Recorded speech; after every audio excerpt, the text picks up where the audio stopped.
Good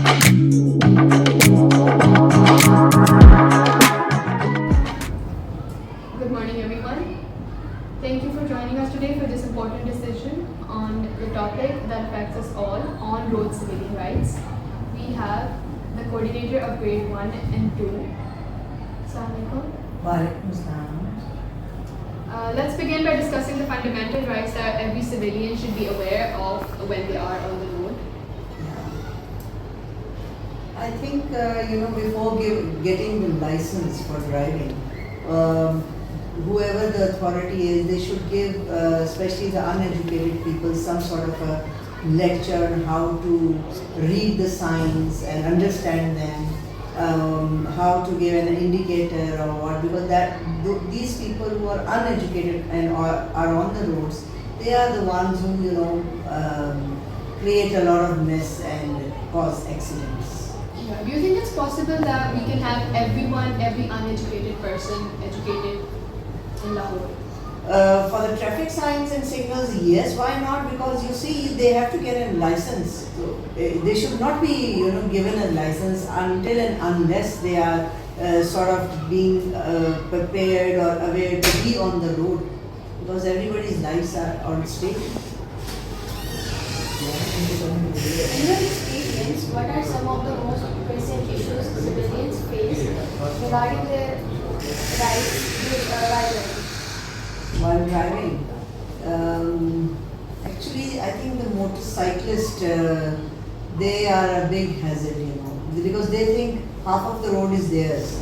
And so I feel that the motorcyclists should be on the left side of the road, so that the traffic, the cars or other vehicles can pass clearly, not harming them, and as well they won't be crashing into the cars as well. So I feel this sort of education should be given to everyone. And they don't understand what are the rights of the main road. Actually, this is what I feel. People really don't know what is the rights of the main road and the service lanes and the small lanes. You have to understand that. Who has to turn first, who has to get way. These are certain rules which people are not aware of them. Maybe I belong to the old school of thought, but this needs to be followed. So what do you think are the legal responsibilities that parents and guardians should have for the students and the children driving underage? Yeah, well, that's a very good question. Because the younger generation, they get the hold of their father's cars, of course. That is the first car, and they feel the thrill of driving it here and there and racing, and I've seen it so many times, and there lots of accidents also happen. You must have heard about a boy killing the whole family. So I mean, what is happening? You should not give the cars to a 9th grader or a 10th grader. Yes, it's their right to have practice, but mainly in the streets or not on the main roads, because actually the experience that it can't come to a 9th grader or a 10th grader. It comes with age and with experience of driving on the road. Though every day is a new experience of driving. This is what I feel. So their parents are responsible for all this. Have you ever been held liable for accidents that were caused by the road conditions or vehicle malfunctions? Many times, Yes, like 2-3 times I've been hit, and once I hit also. Yeah, I was, I hit in a rickshaw, and it went rolling up and down. I was quite scared at that time, and I was shaken also. And then the driver came out, but then he was without a license. The first question what I asked, do you have a license? And then they are caught over there. So I said, let's go to the police. Then otherwise I would have taken him to the police. He would have been caught otherwise. So then we, just patched up and everything was okay. He was not hurt that much. So when I was hit, the driver was driving. He was also without a license, so I took his mobile and said, let's go to your owner's house. So I went there and I took him there, and then they paid for the damages. So it happened quite a lot, and sometimes I have to do it. So it's an ongoing, let's hope for the best. Yes. other than driving without licenses, intoxication is also a big reason in Lahore's roads. Yeah. How do you think, what are the legal implications of driving under intoxication? Yeah, I know this is getting quite common now, but in the foreign countries, I've seen it in the movies that there's a certain test for this, and but I don't think so. It's available in Pakistan. Only they can just smell it, I suppose, or maybe they can just judge it by their physical appearance or whatever.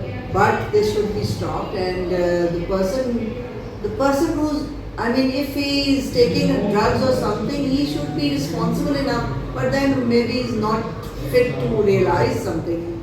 Well, if he is that much intoxicated with drugs, then I don't think he will even realize what harm he can cause to the people on the road. So it's quite, the parents should keep a check on their children, what's happening. The question is that whenever you walk by a traffic body, so were they nice to you or were they polite or something? No. The traffic, those people are really nice. They're quite educated now. So whenever they're dealing, they do ask for the license. If I have, crossed a red light or something, I have done that. Not doing it just because I had to, because otherwise the cars would have bumped into me, so I had to cross the red light. So I was stopped and I said, they took my ID card and all that, but they were very nice. They said, and it's right. I didn't make a mistake, and he understood. So yes, they are talking politely to everyone, I presume. Regarding this, we researched and we have researched that there's quite disparity on the road. Do you believe in that? Disparity in what sense? Gender disparity, Gender- and age disparity is also Yeah. there. Even being a lady driver, I feel that the ladies don't drive well. Yes, and mostly they are women who are driving on the road, or the drivers are driving on the road. The male people, either they are too busy to drive, and so they have given responsibility to their wives or to the drivers. So mostly the drivers are uneducated, yes, and the women, I feel, I'm being a woman, but they're not that good as a driver. The boys are happy. What are the specific circumstances of an accident that should be taken into consideration but are not considered? Well, it depends on the circumstances and the situation.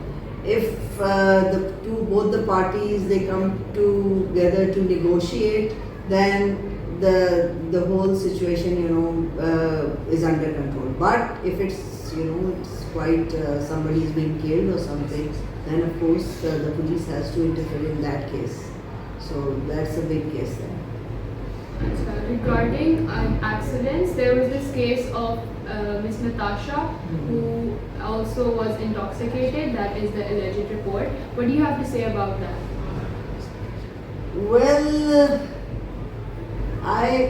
it was quite wrong, because she even was not showing any concern on her face that what she has done to another family. She also dozed off with that drugs or something. But the thing is, if she had left that place, the people, her friends or somebody should have stopped her. That's what I feel. They should have said that you are not fit enough to drive, or whatever, from wherever she was coming.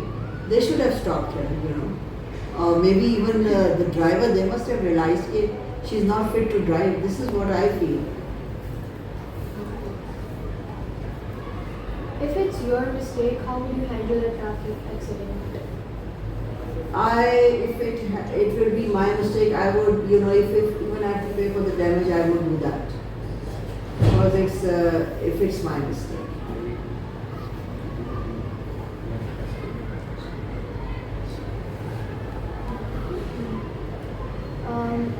So recently we did an interview with the rickshaw driver where we asked him, are there any laws in Pakistan? But he denied that कोई law नहीं है. So what is your preference on that?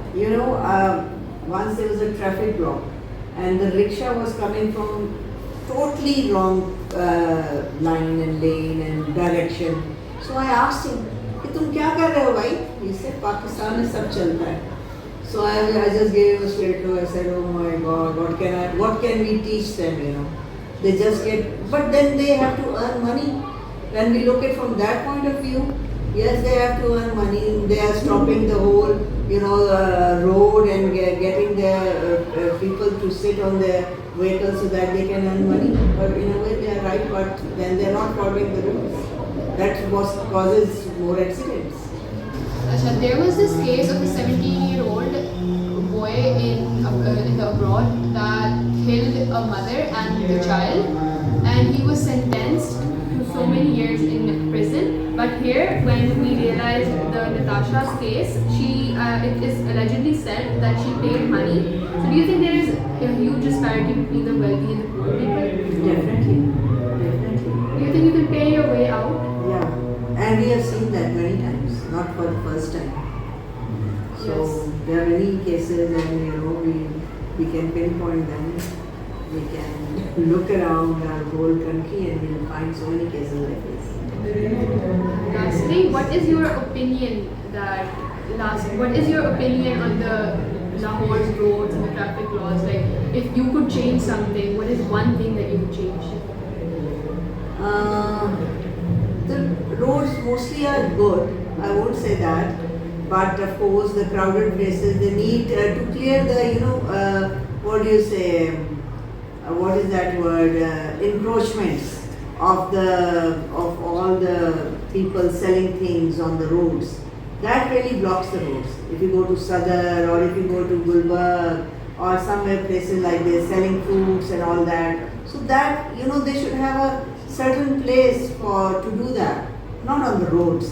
So then we are left with no parking the cars. So I think that should be stopped and checked, and they should be given a certain place to sell their things.